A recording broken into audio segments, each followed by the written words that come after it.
يوم جديد، قصة جديدة.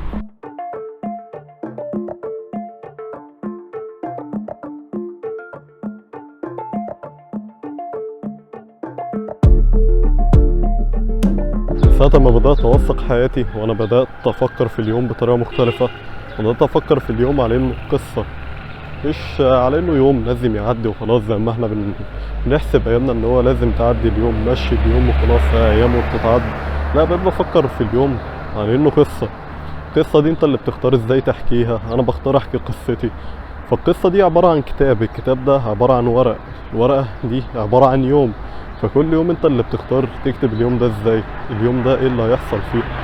فدي قصتك، دي حياتك. فانا بقيت بختار القصة بتاعتي ازاي، بقيت بختار ايه اللي يتكتب في كتاب حياتي. كتاب حياتي ده عبارة عن قصص، كل يوم عبارة عن قصة. فمن ساعة ما بدأت ان انا اوثق حياتي، بدأت افكر في اليوم بطريقة مختلفة جدا. بدأت ان انا احاول احكي القصه على زي ما انا عايزها، زي ما انا عايز في الاخر. لما ارجع اقرا كتاب حياتي ده، اقرا قصص بالطريقه اللي انا عايز اقراها بيها. فعشان كده بدات افكر في اليوم بطريقه مختلفه، ان انا اليوم عباره عن قصه، كل يوم عباره عن قصه مختلفه.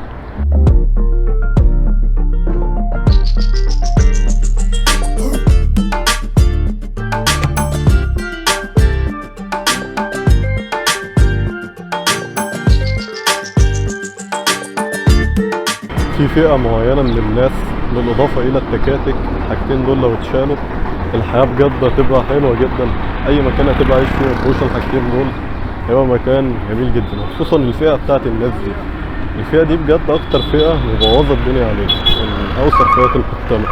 بجد أنا نفسي الفئة دي تتشال بالإضافة للتكاتك. بس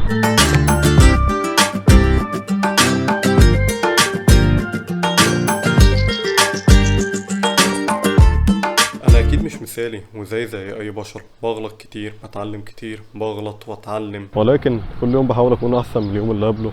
بحاول إن أنا أكون أحسن، مش إن أنا ثابت على حاجة مش عايز أتغير. لا، لكن فئة الناس اللي أنا بتكلم عليها دي هي فئة متخلفة ثابتة على حاجة واحدة.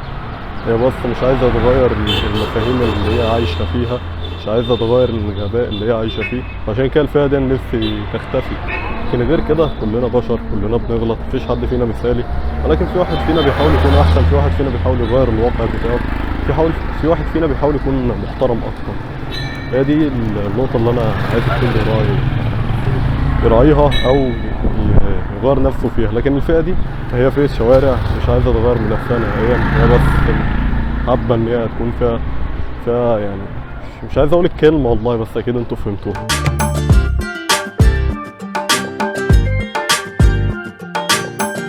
خبطت في صبعي ده امبارح بالليل، ولكن انا مش قادر اتخيل يوم النهارده من غير تمرين، خصوصا ان هو جاني. هو بحركه كل حاجه، مفيش ولا شرخ ولا كسر ولا أي حاجه الحمد لله. بس هي الفكره بس ان هو جاني، وانا لما كنت شغال دلوقتي هو جاني في حركه الماوس، في الكتابه على الكيبورد، في كل حاجه. بس اتس اوكي يعني شغال. بس انا مش قادر اتخيل يومي من غير تمرين، بس مش عارف التمرين هيعمل ايه. يعني اتس هيرت مي، ولكن انا مش عارف التمرين هيعمل ايه. بس مش قادر اتخيل يوم الصراحه من غير تمرين. انا مش قادر اتخيل اليوم النهارده ان هو يعدي من غير تمرين.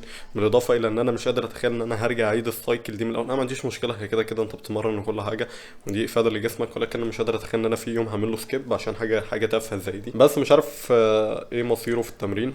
بس انا مش هعمل سكيب عشان حاجه تافهه زي دي. يعني هو في وجع وكل حاجه، بس جاست كامبين يعني، مش حاجه كبيره يعني، مجرد ألم فاهم. وده مجرد شعور انت حاسس بيه، فا اوكي يعني. مش هنخلي حاجة زي دي يعني تعطلنا عن التمرين، وانا مش قادر اتخيل اليوم بدون تمرين.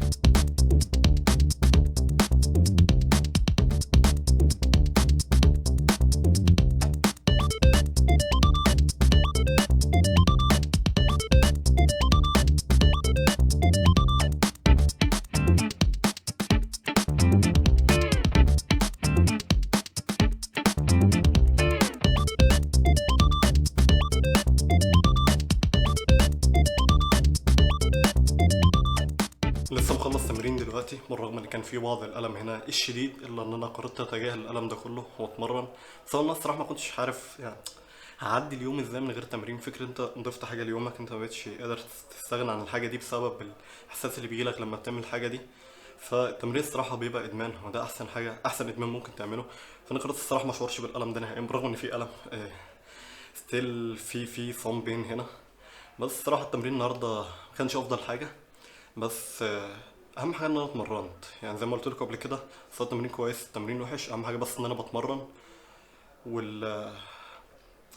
والنتيجه كده كده جايه، نتيجه التمرين انت بتحسها، انت بتشوفها. النهارده احسن من امبارح بكتير، بس التمرين ما كانش احسن حاجه، بس احسن من امبارح بكتير. بس في نتيجه بالرغم ان كان في بعض الالم هنا، بس اتس اوكي.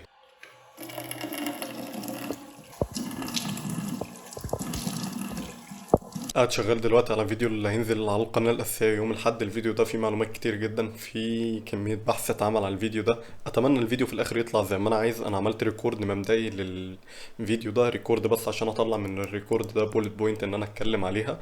أنا ما بكتبش سكريبت سواء هنا أو هنا، أنا ما بكتبش سكريبت عموما يعني للقناة الأساسية، ولكن بكتب بولت بوينت يعني حاجات إن أنا أتكلم عليها وكده. فالريكورد طلع 8 دقايق. أنا متحمس جدا للفيديو. الفكرة في الفيديو ده إن في ستوري هتتحكي عن طريق الكلام في الفيديو، في ستوري تانية خالص هتحكي عن طريق الايديتنج. فاتمنى تطلع نفس ما انا عايز، ان شاء الله تطلع. بس ان انا شغال على الفيديو ده من بدري اهو، مش هزنق نفسي يوم الاحد ان شاء الله والفيديو ده هيطلع بدري. فان شاء الله ادعوا لي ان الفيديو ده يطلع كويس. ولو انت مش عامل لنا سبسكرايب على القناه الاساسيه، اللينك تحت اعمل لنا سبسكرايب. بس كده، دي كانت كل حاجه النهارده. ما تنساش بس سبسكرايب هنا، سبسكرايب للقناه الاساسيه، لايك، فولو على الانستجرام. اشوفكم بكره، سلام.